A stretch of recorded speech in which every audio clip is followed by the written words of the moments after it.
Of Cannabis and Coffee with LaTosque. Today I'm sitting here with Mike. I don't want to butcher it, but I'm going to attempt, and please strangle me if I fuck it up. Mike Lomuto? You got it right, man. That's perfect. Perfect. And in just 60 seconds, we'll be back with you.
All right, and now we're live. Thank you again for tuning in, ladies and gentlemen. You're tuned into another episode of Cannabis and Coffee with LaTosque, and I'm sitting here with Mike Lomuto, and we are going to be discussing one, his role with the National Cannabis Industry Association, and two, our favorite thing in the world, cannabis.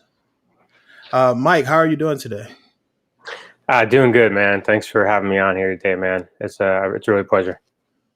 And thank you for joining.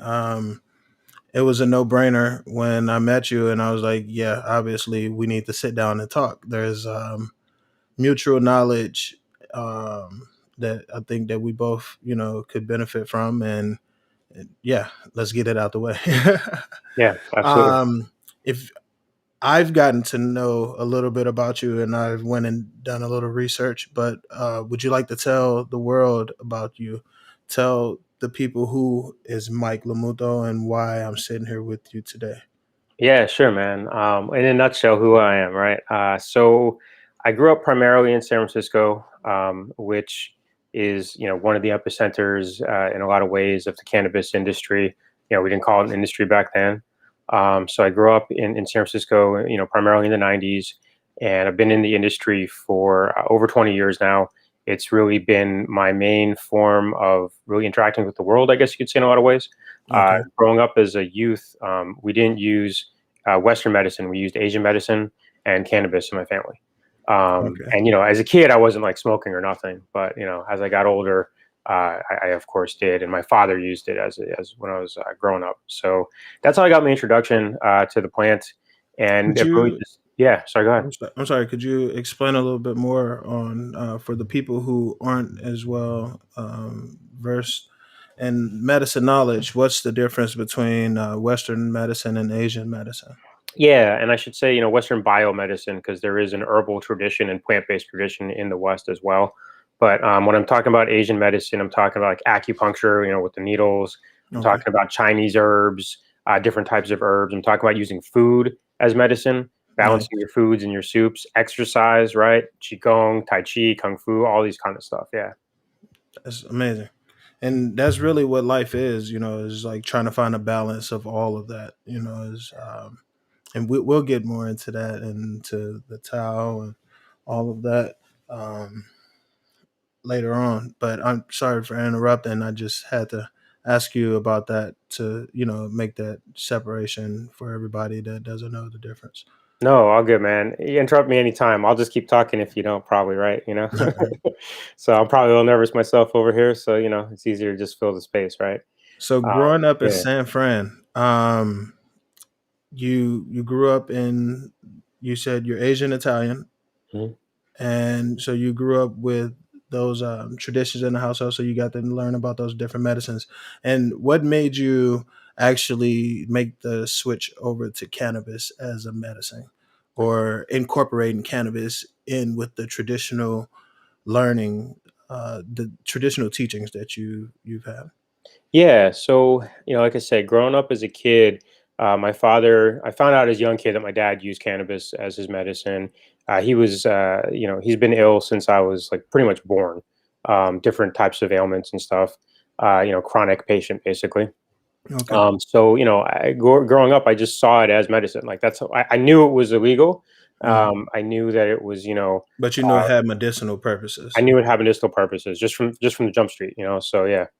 Absolutely. And then as far as, for me making the jump, it's more about reintegrating the two because Mhm. cannabis has a long-standing tradition in cultures all over the world, and particularly in Asia. I mean, they have evidence going back thousands of years showing that it was part of the medical system back then. Yeah.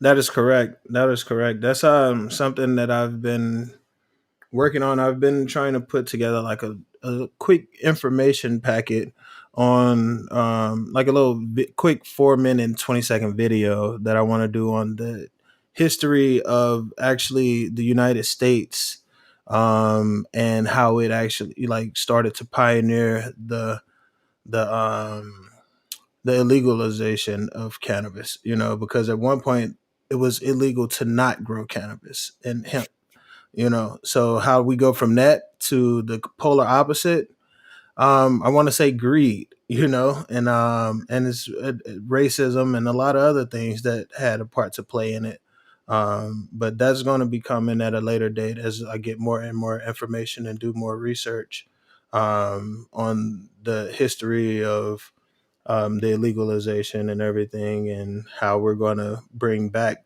legalization actually, Yeah. and so what are your thoughts about that, as we see on 420 the Senate leader Chuck introduced the Safe Banking Act, and they say recently that he's going to be introducing the More Act, or a bill that's similar to that, to make marijuana declassified as a Schedule One drug. What is your thoughts about the national legalization scale? Yeah. So, my thoughts as at the national legalization is, I mean, honestly, I have a million different thoughts. And I think it's a really complex issue, right? Because Mhm. no matter who you talk to, everybody has a different take on it. I feel like it might be nuanced, our different takes, but it's all different because anytime you get into federal anything, you have to realize that we have 50 different states, and that's the case with every type of law. But with cannabis, we have 50 different states, many of which, the majority of which, have started their own cannabis programs. And Right. so, if we're going to go with a federal legalization and regulation, we're going How to would have that to, yeah. affect the bills? I'm sorry. No, go ahead. Yeah, that's what I was going to ask. How would that affect the bills that are already in place in states? Yeah, Um, and that's exactly my point. Is that we got to make sure we integrate the different state programs properly, so that interstate commerce can happen in an effective manner.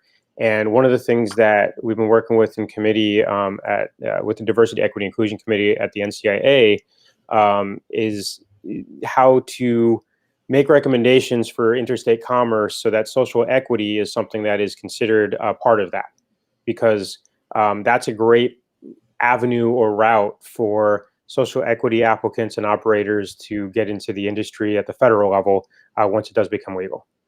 okay.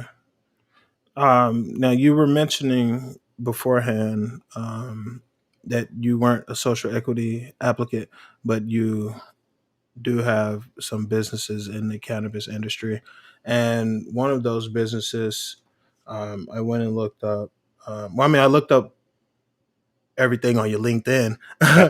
and other things. But I wanted to ask you about Dow Mastery and the consulting company. And like, are you still involved with them at all? I mean, I've stepped away in order to start the position at the NCAA. I've handed the reins over to my business partner, Vernon Speller. We've been in business together for 9 years now, so it was a pretty comfortable decision to be able to hand the reins to him.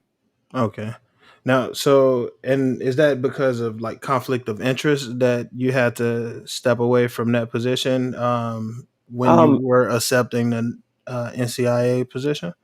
I don't Or, know that so much the conflict of interest, but really the being able to dedicate my energy and my time, my focus, to what needs to be done at the NCAA, as opposed to being, still involved with all the work that Dow Mastery is doing. But as far as interest, I mean, honestly, the interests overlap. Is we're all trying to create a better and more equitable industry. So what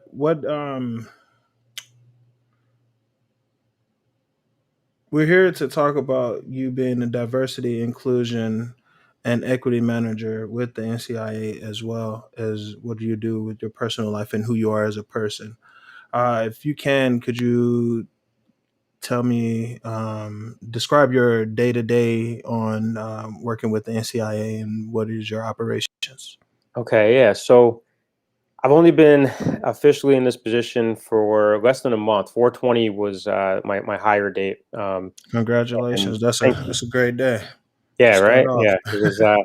We were when they were hiring me. It was going to be the 21st, and I was like, "Hey, what do you think about making it the 20th?" So making symbolic. So it was a no brainer for them. Um, but yeah, it's been interesting. The previous 2 years, I was the committee organizer for the Diversity, Equity, Inclusion Committee, Okay. so I got to work really closely with Tahir Johnson, who was my predecessor in the role. And Tahir was amazing. He really did a great job of making sure that I was connected to things that our committee knew what was going on. And so when he moved on to another position elsewhere, he was able to hand the reins over. So it's been, I've been really hitting the ground running. I would say I do a lot of calls throughout the middle of the day, morning to the afternoon, with folks like yourself, really just trying to understand, how do we create a more equitable industry, more diverse industry. One of my first measures there, initiatives, is also to bring more diversity, equity, inclusion to the NCI internally. So a lot of my time has been spent on trying to figure that out. And I guess the last thing I would say in my day to day Like is, bringing a more diverse staff in. yeah, but more than just, a diverse Mm. staff. I mean, it's about being able to bring diverse everything, right? Perspectives and people and, types of companies, types of mindsets. The more types of people we have at the table, the better the industry will be, right? All right. Yeah.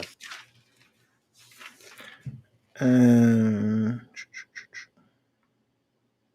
okay, so I did have a question about this. My question about the social equity program. Um, I'm kind of confused as far as how we could consider it a social equity program if they are cutting out, I want to say, half, if not more than half, of the um, population when it comes to cannabis consumers, with them making it a recreational only license. I don't. How does that work out, or how is that? Is it still? And I'm not sure if that is the case in every state, but for the state of Arizona, they were saying that if you're going to get a social equity license, it has to be recreational only. Yeah. Okay. So I'm not an expert on Arizona's regulations, but I do have some things to say about this. Is that, the first thing I like to say is, and I prefer the term adult use, if we, versus recreational, for the very purpose that, you know, everybody using cannabis is, in my opinion, and this is from my medical background, right? I'm a trained practitioner. Okay. My real belief is that everybody using the plant is using it in some kind of medical fashion. All right, something for wellness, something for their health, right? Whether it's mental, psychological, spiritual, or physical, right, or social. Yes. So that's the first thing I would say, is that we're not necessarily keeping only applying to some part of the population that uses recreationally.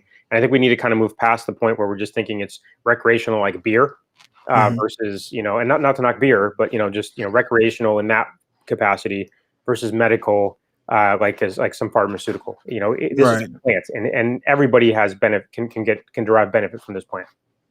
That's correct. That's correct, because everybody has the endocannabinoids in their body, Exactly. the receptors in their body, which is that's why to this day I'll never understand. Even though there's all this proof, of the amazing benefits that it is done for the human body for the thousands of years. That one day somebody decided, hey, this is a drug and it makes people go mad.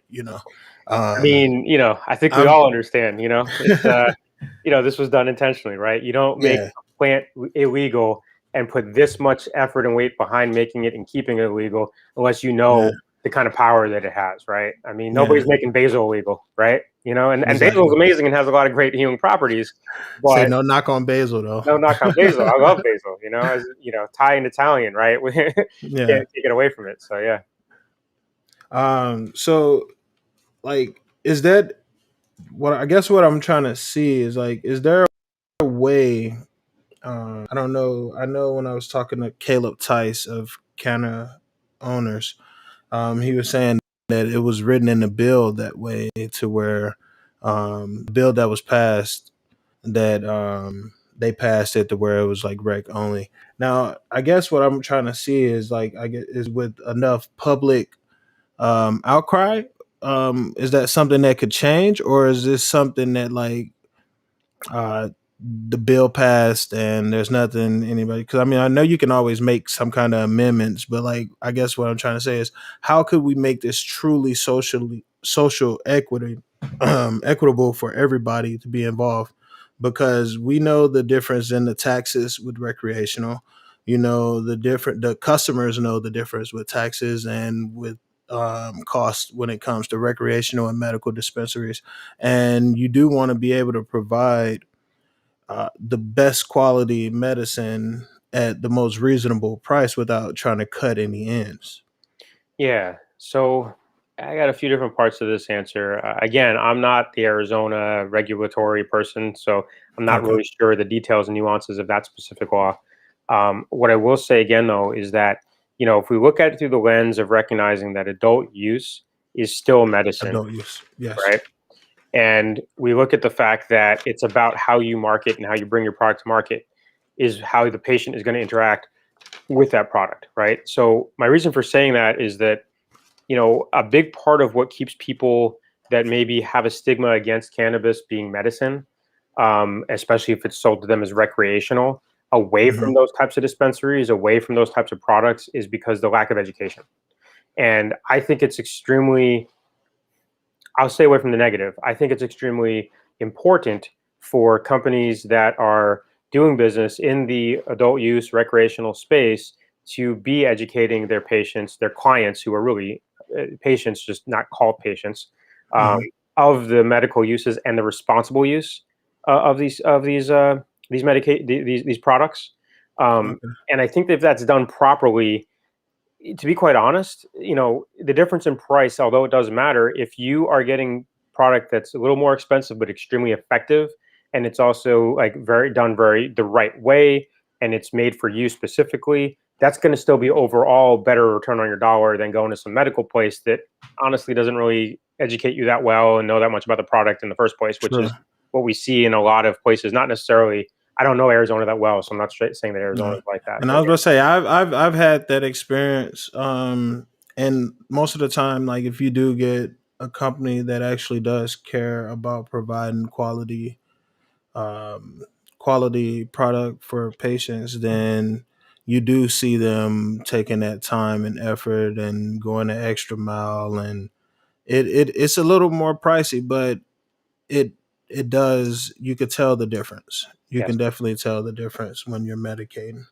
And yeah. speaking of medicating, it is 4:19, and I see you got your volcano. I'm gonna go ahead and spark up this. I can't wait to taste this. This is some great flavor. What do you prefer, vapes over flower, or what is your favorite way of My lungs do. medicating? Your lungs do. My lungs absolutely do. I mean, I love smoking doobies. I love Hmm. taking a good bong rip, but I also, want to make sure to preserve my lungs for future use as much as possible. Yeah, So, definitely got to slow yeah, down, yeah, especially yeah, this has been going for a while. exactly. I mean, it's not cigarettes, but it still is some burning something and putting it in your lungs. So, Right. absolutely. So, I know you said you haven't saw the law. Do you know, well, obviously you must know much about the social equity law in California. Can you go over that a little bit, or what do you know about that?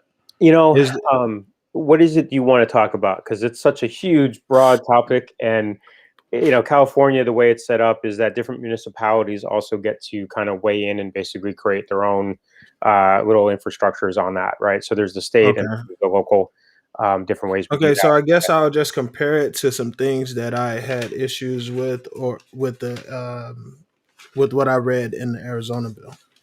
Um, so one of the things was that you had to have a prior conviction, a prior marijuana conviction, before you could be applied for the license, and Yeah, that's that's not something the that's only way. That's not the only way to qualify in California and the different municipalities. That is one of the ways, and I know that in certain municipalities they also extend that to be for an immediate family member, meaning like a parent or a sibling. I think in some municipalities it might even be grandparents and yeah. And potentially, see, yeah, that's what I thought the original bill was that passed with 207, but when they released these rules, they said like one of the board members had to be um had to have had a previous conviction. So I can't wait to actually see what they change about this bill after they've gotten public response and everything. Um, yeah. and I So apologize. Go ahead and no, so something that I just want to say, man, we're just having a conversation here now. So I know that, you didn't ask me this question, but it just comes to mind for me here is that, you know, I'm not saying that qualifying or not qualifying does or doesn't matter. Okay. I can't define that for people. Right. Mhm. But what I can say is that whether or not you qualify, you can still figure out a way to get your foothold in the industry. Right. That's correct. I can also say that the more that we work together, the easier things are as long as you find people you're aligned with to work together with. And what I see too often in places like Illinois and places like California is people not working together enough and really, building out robust teams. You're starting to see more of it for sure. I definitely can think of some folks like my guy Winston McCauley, right? And he's on the DEI committee with me. He's also on the minority access committee for the Cannabis Business Association of Illinois, right? So he's like, Okay. doing the advocacy thing, but he's also social equity applicant, and what he's done is he's really focused on putting together a team of a lot of different folks that are like-minded and have a lot of strengths and skills. And I think that a lot of times what I see happening in places like Illinois and places like California is we want to work together with each other, right? Everybody wants to collaborate. I mean, that's Mhm. the catchword of the day, and I think that cannabis fosters that desire to. But what happens too often in this industry is that we're moving ahead so fast that it becomes hard to really collaborate properly. So collaborations fall off. They don't really go as far as they could go, and you end up with fractured applications in a sense, right? You end up with Mhm. people that could have been a great team together filing different applications separate from each other, and resources get split. The application isn't as strong. Anyway, I know I'm a Now, little on is the that tangent. is that more so like dealing with how cutthroat the industry is, and like with trust issues, or is this like, do you feel like it could be a ego thing? I think it's a little bit of both. I think that I notice sometimes it is an ego thing, but even when the ego is not in the way, even when people really truly mean to collaborate and they're not egotistical, and I've met a lot of these folks, right? They're Hmm. still moving forward at a mile a minute because you're trying to keep up with the regulations. You're trying to keep up with your, potential investor you might get, or your potential this or your potential that. And as a result, it just becomes hard to honestly just brass tacks. It's hard to keep up with emails and the, Zoom meetings and everything else, and people just don't end up collaborating as much as I think that they could, which is why I loved going to that Meta event that I met you at, because Hmm. when you go to the events and you see people in person, it just reminds you that another human being is there trying to do the same thing. Exactly. So, yeah, We all got the same goal. We all got that finish line, and we all just doing what we can along that race. yeah, And I believe helping each other along the way. That we can all get along a little bit further. absolutely. Um, which, speaking of which, so the financial requirements. That's one thing I wanted to talk about. Um, Out here in the state, they lowered for social equity applicants. It's not a $25,000 fee; it's only a $5,000 fee. Right. Only. However, yeah, I was about to say. However, like I don't have 5,000, and it's non-refundable. I don't have $5,000 just sitting around, to give to the state of Arizona. Um, in the case of, I'm not sure if you were in that webinar, but Meta did do a webinar about if you weren't awarded a license. In the case of not being awarded a license, but say you got everything up and ready, how does one still operate without breaking any laws and everything? Like, because like if you don't have the license to operate, so you're still able to send your product to other companies, right? Or So how? you need a license to do everything from seed to sale. Okay. So if you're going to grow and sell it, I don't remember if I think Arizona has home grow. You can grow home grow for yourself, right? Yeah, we But have patient home grow, yeah, and but you cannot unless if you have a license to grow, you cannot. And this is the case in any state that has a program, right? You okay, cannot sell that to anybody else. Period. Right? So I mean, this is what a lot of people have a lot of issue with, myself included, which is that this is a plant. And yeah, I understand the need to make sure that we don't have 5-year-olds smoking it, right, and walking around and picking gummies up and eating it and stuff. But I feel sometimes that it's a little bit extreme, the extent to which there's 26 licenses available in Arizona. There's 55 in Illinois that they still haven't even issued yet, right? exactly. And And I I was mean, talking to my dad them about yeah, that because I looked up the bill there, their bill, and I was telling my dad because my dad qualifies for it. And I was like, you should look into this. You got land, like look into this. And like he looked at the bill and stuff, and there was some concern and stuff, so he didn't go forward with it. But the stuff that he saw that he didn't like was something that I'm actually like segueing into. yeah, sure. Actually, and it was the predatory loans and practices that's written in the bills or written in the deals that you go and get with these companies where they'll help you start off. And if you can't upkeep a certain amount, or if the government or somebody claims that your business isn't, making Yeah, you that forfeit your license. loan payments, yeah, you forfeit your license. Right, you forfeit your license, and and I'll go one further even to say that if the eventual purpose is to take over your license, even if it isn't forfeiture, but it's like selling your license to them, I still personally feel that that's on the predatory side of things most of the time. Not that it always is, right? But I still Hmm. feel it most of the time because at the end of the day, the real opportunity in cannabis is that we're creating generational wealth here. So Exactly. the real opportunity here is if you get a solid business, whether it's a licensed operator or whether it's an ancillary company, hold on to that and build it in a way that you can build it and pass it on. Because this is like the companies that are here now are going to be the Nestle's, right? They're going to be the General Electrics and all this type of stuff 100 years from now, Exactly. right? So don't, in my opinion, I get that the payday can be nice if you get that license and you want to cash out, but don't have you have a plan and a strategy to do something with that money if you're going to do that. So I think honestly, most of these deals are pretty predatory, even the ones that are just to buy you out cash. To be quite Okay. honest. And so this was another question like I had wrote down. I was going to ask. Um, looking at the bill, you don't.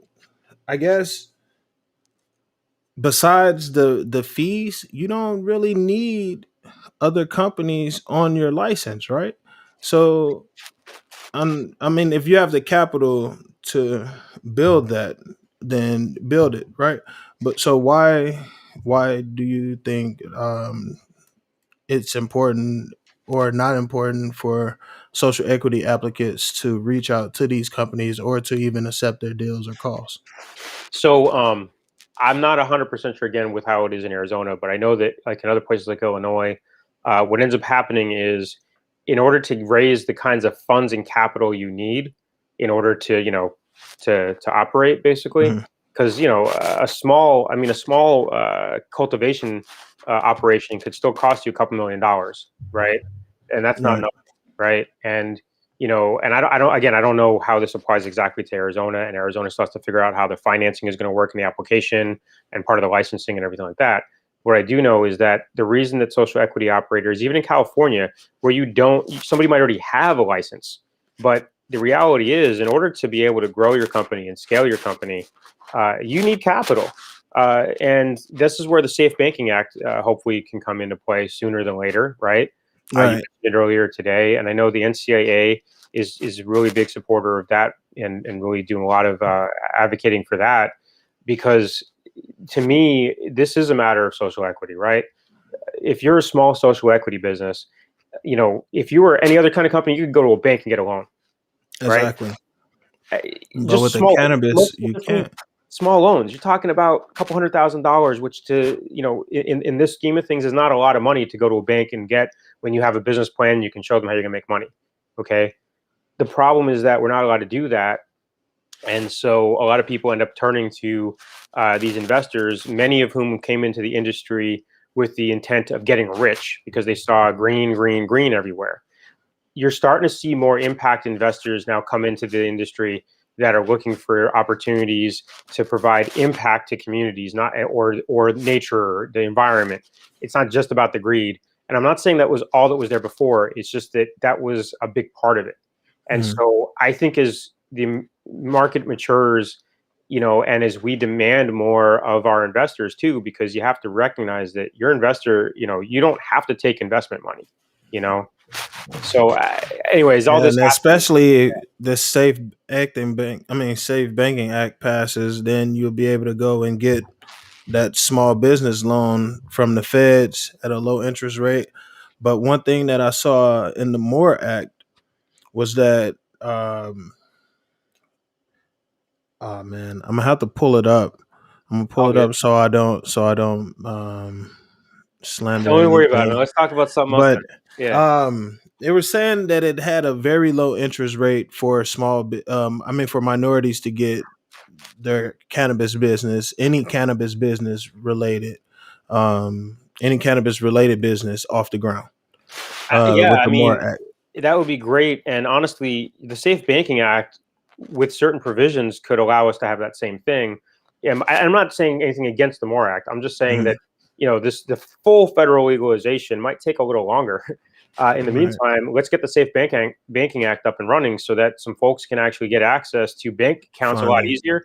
I mean, So you don't need the MORE Act to pass in order for the Acting Back that's correct. Act to pass to help everybody. That's correct. And another thing Okay. they could See, do, here I was thinking they yeah, worked hand in hand. they don't have to. No, I think if I'm not mistaken, part of the reason that some of these things have gotten held up is because people want to put something comprehensive through, but no, you can absolutely pass just that aspect of it where folks could bank safely. That's the whole point, right? Safe Banking Act, right? Right. And another thing to point out is that um, they could also decriminalize without regulating, right? So That the is more, true, which yeah, is what I would prefer. yeah, and individual states have the ability to do that too, right? And some have, and some haven't, But decriminalization is separate than regulation, right? So I just want to just point that out too. Is that I don't know what direction things are going to go in, but for anybody that's listening, they're all different things. You don't have to do. Yeah. There's not just one way to do this. Yeah. Which would you prefer? Would you prefer decriminalization or legalization with regulation? So I'm saying this not as like again I'm an NCAA staff person, Not but speaking as a I'm not the manager. NCAA's stance, right? I'm not the policy person and all that kind of stuff. This is just my personal take, being in the industry 20 something years, right? I would like to see uh, decriminalization happen like tomorrow, like today. I mean, I don't understand why we can't do that right away, because at least stop putting people in jail and let people out of jail that are in for this plant, right? Clear their records. I don't see why we couldn't do that and then figure out how we're going to go ahead and regulate. I mean, I guess that, the powers that be, it's above my pay grade. Not the NCAA, of course, but just in the government, Yeah. Yeah. have other ideas of why they can't just do that. But that would be really, to me, what would be ideal, Okay. Let's see. and then let's talk about regulating it and having people make money off of it. Yeah. How do you say this? Your Yerba banana, Yerba Yeah, Yerba. Tell me more about Yerba. So Yerba is a project that's on hold right now. It's a project that I worked on for several years with my business partner. Vernon was one of the co-founders of Yerba, and we founded that with several people that I grew up with in San Francisco in the industry. We since parted ways a few years ago. We had a little bit of a falling out, I guess you could say. Just saw things differently, went in a different direction. In my opinion, again, it's a big part of the result of what has gone wrong with social equity in a lot of ways. I believe that the stress of trying to get regulated in San Francisco, trying to get licensed in San Francisco, trying to decide who and how we could figure out how to navigate the social equity waters.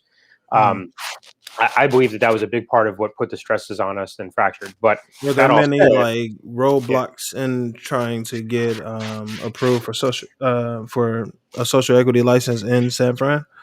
so the people that I know that stuck with it, I think it took about 2 years until they were rewarded some kind of social equity license. I think that was like Wow. about 2 years. And mind you, 2 years isn't just okay, cool, everything's fine now. 2 years of lots of Going back hurdles and and trials forth and and tribulations and money being burned and yeah, so on and so forth. So because you got to have the building, all of that, right? yeah, and they've changed it Or as time during has some gone on. places. But yeah, there at the beginning of it, we had to have an actual location in order to be able to get the license and the permit. And and at the time, every landlord that knew they were in a tiny little green zone. I mean, this is San Francisco, so you're already talking about too expensive. Crazy. When they found out they were in green zones, I mean, we were looking at buildings that were just, I mean, come on, That's yeah, that's it's that's laughable. crazy. Yeah, That's yeah, crazy, man. yeah. Wow. I guess I think But I'm yeah, we almost just tell you about Yerba because it's something I don't talk about much these days. But it's a brand that we're looking to bring back at some point. Um, I've thought about launching it as a beverage brand, actually, just because I think that it could be. There's like a unique beverage idea I have, and I have a good friend that's really in the beverage space in the industry, and we've been talking for a while, and I'm like, man, I really want to bring Yerba in as a beverage, but I mean, I love flower, and that's always going to be my first, true love or whatever. But Yeah. I do want to bring that brand back, and it was about the name was Yerba herb, right? Nato aficionado. So it's about being a cannabis aficionado, basically, right? Yeah. And having that kind of relationship with the plant. Yeah. So is this something that you're thinking about bringing back as like a medicated drink or like a CBD drink? Yeah, both That's probably. nice. Yeah, yeah. That's nice. That's pretty dope, man. I want to know, I guess, what's next for you in the cannabis industry. Um, and we're putting you back in the diversity, equity, and inclusion role. Yep. And what's next for you Yeah. in going forward with NCIA? Absolutely. So what's next for me, and what I've already dove into 100% as of 420, is really working on all of our diversity, equity, inclusion initiatives at the NCIA. Everything else like the Urbanado beverage and all that kind of stuff will probably come after, once I can turn my focus back to those kinds of things. But right now, my focus is on building this program out, and it's still taking shape. I'm still putting together my proposal, my plan, but I'm And thinking big here. how many Yeah. states are you currently you all active in right now? So NCIA has members all across the country, Okay. and I really don't know the numbers. I should probably know this kind of stuff. But we have every region of the country has different NCIA members, and kind of like hubs of membership, so to speak. Of course, it started in Denver, so there's a lot in Colorado, and there's a lot of folks in California, and now we have a lot of folks in Illinois and in Yeah. Massachusetts, And Maryland, and soon online. a Yeah, whole bunch out in Arizona, right? Arizona, of course. Yeah, we have a good relationship with Mita. Yeah. Nice. All right. Well, I think I'm pretty much out of questions. You don't want to talk about the program we're putting together? We've I do.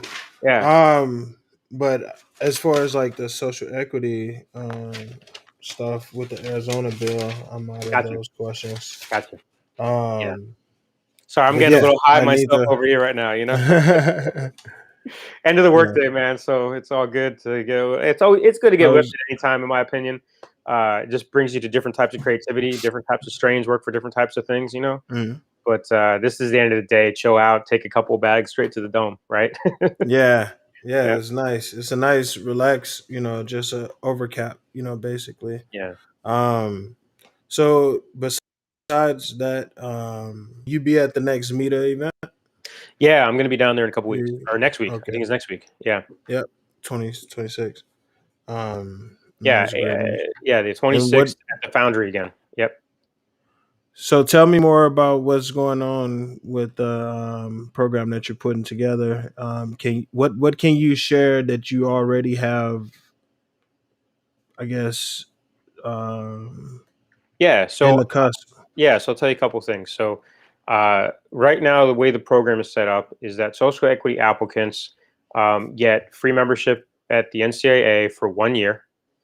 So they get the same benefits that any other member gets during the course of that year, right? So the ability to be on, panels and webinars, to write a blog feature, to be featured on our website. Um, there's a lot of other networking opportunities, which is one of the main reasons I signed up originally for NCIA. Was the network was really great to develop. You can participate in a committee and work on Hmm. different projects, that committees are doing. So that's something that's available to all members, and NCIA, the social equity members get 1 year free of access to that. Um, Nice. in addition to that, though, we're specifically putting together programming for social equity members. So we've put together a couple webinar series, and there's a podcast where we feature either social equity members or folks that are working to help promote social equity causes. We have webinars that are designed specifically for educational content and material, different but similar to what Meet has been doing with their program. But what I'm really focused on now is that's all great, and those programs are important, and it's great to give these different Hmm. platforms. But what I really want to do, and I've been working with other folks on, is creating a really robust mentorship program where it's a lot of like smaller group mentorship, one-on-one Okay. type mentorship. I'm working with a group right now already, doing some business development with them, basically. And what's the So, name of that program that you're? there's no real name for it yet. It's just, social equity scholarship program is what we call it. But Is it's a that? working name. There we go, right there. Yeah, that's the link right there. That's where they could find out more information about that program right there. Yeah, and what I would say is I know in Arizona, folks might not have the social equity status yet. So if you're applying from Arizona, just fill in. There's a part where you fill in the license number. Just fill in like 000, quadruple zero, whatever, and then we'll get on a call and we'll go ahead and figure out and determine. Are you eligible for our social equity program based on our conversation and other details and stuff. Yeah. Yeah, the point Nice. is to bring resources to people, and the NCAA has a lot of great resources and a lot of great people in its network, and so we want to just really build a structure that brings as much resources and access to resources as social equity members as possible, regardless of whether you win your license. You know, you don't win your license, you want to try to develop your ancillary side of things. That's fine too. We'll help you do that. You want to create a brand white labeling. We'll help however we can help with, I really want to do a lot on that business development side of things where we're helping your business grow the way you need it to grow. And we have access to and resources to be able to do that. So, So that was one thing that you did mention when we were at the hotel. Um, is that basically you help the applicants get the right equity, get in the right spots, and can help them bring it to market. Do you have like different? Well, I guess that's what Meta basically is all of those companies coming together and networking. Yeah, that is. yeah, MEET is Um, the Arizona Trade Association. So there's a lot of great operators and ancillaries involved in that trade association community. So for people that are looking for how to get involved in the Arizona marketplace, I absolutely, 100% say, go sign up. look Dimitri, into go join Meta. Meta. Go look and go join Meta. Go to Meta events. Dimitri is like I mean, one of the most really just inclusive spirits that I've met in this industry, I would say. Yeah. Yeah. Yeah. And like I said, I that was my first Meta event that I was going to, and my first industry event really altogether. And I was just getting my foot out there and meeting everybody. I'm super excited to bring some actually passionate products to the market and helping everybody and bringing change. I actually do, like you, want decriminalized cannabis. Yeah. Like there's no reason that anybody shouldn't be able to grow, their own herbs and medicate in the Yeah. comfort of their own home. You know, Yeah, man. so that's one thing that'll come eventually.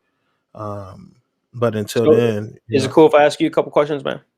of course, of Okay. course. So, That's really, a first. yeah. So Okay. yeah, um, I guess the first question I have is, you got me thinking about because the decriminalization thing. Like, fast forward 20 years from now, 30 years from now, 50 years from now, however far you want to go in the future. What do you want to see with cannabis? How do you want to see cannabis, man? Like, how do you want to see this industry at that point in time? What's your ideal? um, well, ideally, I pray that by then we'd been able to convert all, if not about 80% of our daily usage to cannabis-based products, because whether we're looking at paper or we're looking at clothing, we're looking at hemp biofuel, we're looking at food. Yeah. We could do hemp based, plant based food. Like there's so much that could be replaced and help with the saving of energy, the saving of harvesting natural resources like oil, or the CO2 production from all these different factories doing the fashion production and everything. Although, like, it does have many benefits, like, I do understand that hemp fabric doesn't hold color as well as cotton does. So Yeah, but like you're man, giving up some things, but dude, scientists will figure that out, man. yeah, yeah, Yeah, yeah. That's what I'm saying. But like, those are some concerns, yeah, like yeah. that, But like, I personally would love to see, and me, I would love to wake up and have hemp shoes, hemp socks, all of this, and just living a natural lifestyle and just being able to have a carbon neutral life, and leaving this planet a better place than it was before we got here, because weed can do that, but it'll take us to do that, for weed to do that. See, And it's man, not just weed, it's the community and everything. this is why I want to work with this man right here. You know, this is why I want to work with you, LaTosque, man. It's like, Thank you. this is the vision, man. This is what's going to bring us all together. It's going to bring people together to create something powerful and positive, man. That's why when we talked at the after party at the Meta event, it's like, I mean, honestly, at this point, it takes a few minutes to recognize, like, yeah, we're on the same page. We're trying to create Yeah. something positive here. The bullshit is the bullshit, but we got to transcend the bullshit no matter what, and we got to create this positive thing because this plant is too amazing to let continue to be disrespected. Yeah. I uh, know, and then a yeah, lot of people do see, and that's one thing that I do get too as well. A lot of people think, oh, cannabis and coffee is like a fun thing. And it's like, no, I talk about a lot of educational stuff on here. I like to invite people that are well versed in the knowledge of cannabis and in the industry, not just like the legal industry, but the body industry and the soul industry. What does it do for you, and how does it heal you, or how does it connect you to what some people, say is the universe, or some people believe is God, and now we're getting deep, man. So I want to ask it's you that. yeah, Yeah, it's more than just it's more than just weed, man. yeah, It's man. always, for me, it's always been more than just weed. How does it connect you to the universe, man? Um, well, so when I first started smoking, I grew up very against weed, man. Honestly, I had a stance um, that was shaded because I was ignorant and I was living in the Midwest and I grew up with misinformation, you know? Where'd you grow And up? I grew up in East St. Louis, Illinois. Okay, that's right. That's right. But Yeah, like the justice system out there is misinformed yeah, on the cannabis industry, you know. absolutely. And um by by saying I was misinformed is because like I was looking at family members Yeah, who went to jail or got in trouble over cannabis, and you know the laws yeah, that prohibited possession alone, so people would get in trouble for just having weed. yeah. um my father was telling me he has a friend who's in jail.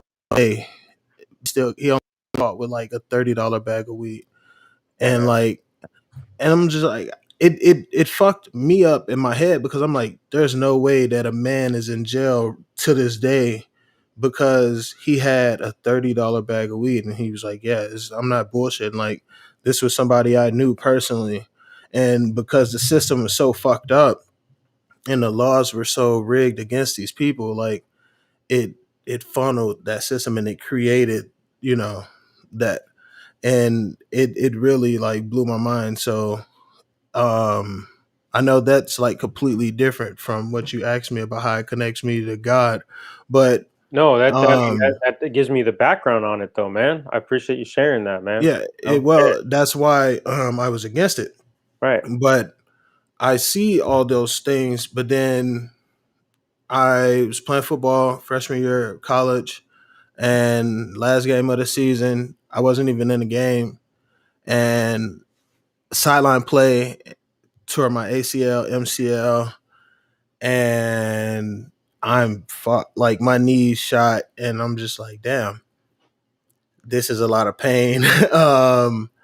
And obviously, I end up having the surgery and stuff. But before that, I was having ankle problems with football and everything. So like, they were trying to give me pain pills.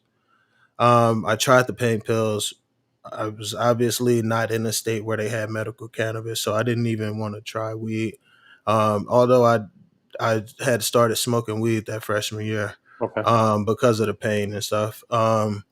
And I tell you, when it got scary, man, I tried to just go about my normal days and shit, and it got scary because they were putting me on so many pain pills that I started to see like blood in my urine at a point. And I guess honestly, like I had been looking for alternatives, and I'm a believer in God. So but during that time I was struggling. You know, I was struggling with my faith, you know, like with a lot of people that do. And Yeah. I prayed about it, and that's when I learned about like the medical program that was going on in San Diego, and I had some family that was living out there, and I was like, I need to relocate. I need to try this and give, you know, this a chance with my life. And it was like one of the best decisions I've ever done, because when I moved out there, I sat with a doctor. I told them what I was going through, and they informed me on, like, I, coming from a small town, I thought weed is weed. Right. And when I got there, I was just like, holy shit, there's like so much different stuff. And it wasn't until like I sat down with the doctor and I was like, so I want to get off opioids. They prescribing me these pain pills. They want me to pick this up and take these like 2-3 times a day. I'd rather smoke some weed, relax, or eat some edibles. And he was like, you don't even have to do that. We have topicals. You know, like this is like, you're in a whole different world now. Like, Yeah. this is not Illinois, you know. Right. No, not going Illinois because they getting there, you know, and we gonna back home. We gonna get there, and it's gonna be a great program. Um, and besides that, once they decriminalize everything, everybody will be able to make the stuff on their own. But I started to learn about how you could use topicals and rub um, the pain relief right on the body. You don't even have to smoke weed. You That's don't even, beautiful, man. or you could eat you could eat it in your diet, which is a crazy shameless plug on the There you way. go. There you go. What is that? Um, the two cookbooks I got, Amazon and Can cooking with Walmart, LaTosque? Can cooking with LaTosque. That's beautiful, man. right there. Yeah, man. Crazy plug. We got to That's get you to write something for, we got to get you signed up with NCAA and then get you to write some kind of blog on the cooking stuff. And, man. I would you know, love to. yeah, man. I You would know, love to. Let's get it done. I would love to. I'll hit you up for the link and get it. Well, yeah, man. Maybe actually, I think you. we'll connect this with, what I love about that story, man, is like, tell me that isn't going to bring you closer to, God, right? It's like, Yeah. I mean, come on, like you Well, go from and that I to started to information. realize Yeah, that guy was in everything, and it right. was just like, hey, like I long story short, because it was still a lot to go into that. Um, it seemed like everything that I was like, damn, I was super against when I was younger because I was misinformed about it. God brought me closer to it in different ways. And Yeah, it was through family and everything, and through firsthand knowledge that I was re-educated about cannabis, and that's beautiful, it's man. beautiful healing. That's beautiful. That's the kind of stories that we need out there, right? So like we need these kinds of stories. People, there's a lot of people like yourself that need to hear these kinds of stories, right? I mean, this is important. People, whether you believe in God or not doesn't matter, right? Getting closer to what Right, people call God, right, is what right. the goal is, right? The goal is to be closer to the divine, so to speak, right? Whatever it is, and cannabis, man. I mean, if you tell me that this plant does not bring one closer to that, and you're Man, crazy, you it know? does. Yeah, It does. And a lot of people don't realize it, but it does. It does. And even if you don't believe, and like you say, you like say you don't believe, or whenever you go to your space, when you're just connecting to you, you yeah, know, if you're say if you're doing your yoga, you're smoking it before yoga is going to help you connect to you. Just yeah. listen to yourself. Yeah, and because at scientific level, right? It goes to your endocannabinoid system. Endocannabinoid system touches everything in your body, everything in your mind, right? So if you can take one substance and basically affect your whole body like that, your whole self, your whole soul, your whole spirit. I mean, it takes you closer to beauty, really. It takes you closer to Exactly. the truth. However you want to put it. Yeah, I mean, that's why I love it, man. It's I wasn't joking earlier, man, right? The first true love. Yeah. Yeah, Absolutely. it's definitely, and I've met. I mean, I know there's some snakes out there, but I've met some amazing people in the cannabis industry. There's snakes And everywhere, man. You yeah, know, yeah, I think Alaska doesn't have snakes, right? I think snakes are every other part of the world has snakes, right? yeah, Yeah, yeah. So, but yeah. no, I mean snakes are everywhere, and that's just gonna be the case. But I believe in cannabis, you find some of the most amazing, collaborative minded, and just really wanting to create a new paradigm. We have the opportunity to create a brand new paradigm with this so-called industry.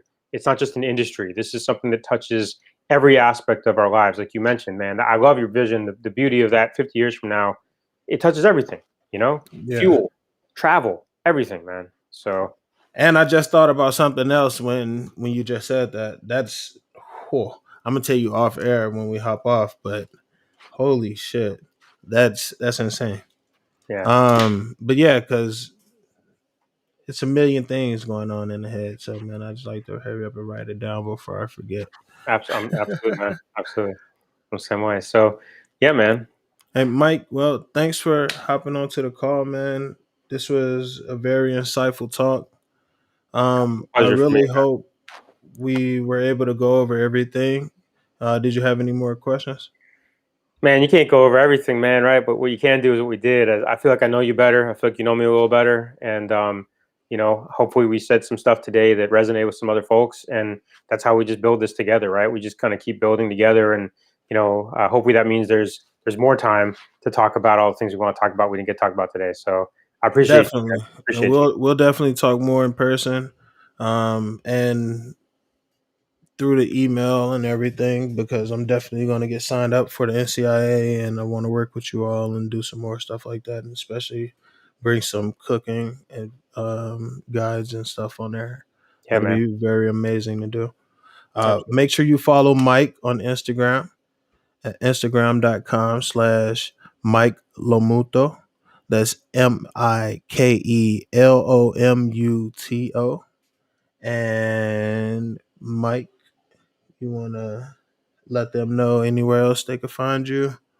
Um, Yeah, if you want to email me directly, I think through the NCI's website, I'm probably on the staff page by now. I know I'm on the staff page by now because Vince added me. So I'm on the staff page there. You can email me through there, and LinkedIn is another place you can find me at too.